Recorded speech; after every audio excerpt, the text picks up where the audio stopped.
കോഴിക്കോട് ജില്ലാ വ്യവസായ കേന്ദ്രത്തിന്റെ ആഭിമുഖ്യത്തിൽ നടത്തുന്ന കൈത്തറി മേളയിൽ 30-ലധികം കൈത്തറി സംഘങ്ങൾ പങ്കെടുക്കുന്നു.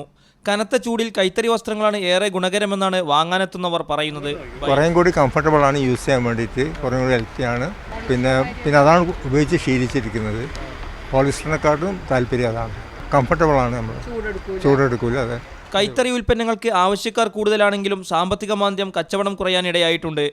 അങ്ങനെ ഡിമാൻഡൊക്കെ ഉണ്ട്. ഇപ്പം പൊതുവിൽ ആളുകൾ വാങ്ങൽ ശേഷി കുറഞ്ഞതിൻ്റെ ഭാഗമായിട്ടുള്ള ബിസിനസ്സിൻ്റെ മാന്ദ്യമാണ്. ഇപ്പം ഇത് ഈ വിഷുവിന് വളരെ മാന്ദ്യം തന്നെ, വളരെ മാന്ദ്യം. ഇപ്പം നിങ്ങളിപ്പം വന്നപ്പോൾ ഉള്ള ഈ കാണുന്നൊരു 10 ആളെന്നല്ലാണ്ട് ഈ സമയം വരെ ഇതിൽ ഇല്ല.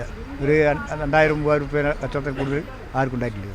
എന്നാൽ കൈത്തറി മേഖല തകർച്ചയിലാണെന്നും സർക്കാർ സഹായം നാമമാത്രമാണെന്നും ഈ രംഗത്തുള്ളവർ പറയുന്നു. ഒന്നിതിൻ്റെ കൂലിയാണ്. കാരണം നമുക്ക് ഒരു ജീവിക്കാൻ ആവശ്യമായിട്ടുള്ള ഒരു വേതനം നമുക്ക് ദിവസം കിട്ടുന്നില്ല. മാക്സിമം 200-250 രൂപയാണ് ഒരു ദിവസത്തെ വരും. മറ്റേ ഈ നൂലിന് ചായത്തിന് വില, ഈ സാധനങ്ങൾ വാങ്ങിക്കാൻ വളരെ ബുദ്ധിമുട്ടുന്നുണ്ട്. ഇതിനെ നിലനിർത്താൻ ആവശ്യമായിട്ട് നേരത്തെ ഇതിലൊരു 25% കേന്ദ്ര ഗവൺമെൻറ് റിസർവ് ഉണ്ടായിരുന്നു ഈ തുണി നെയ്യുന്നതിന്.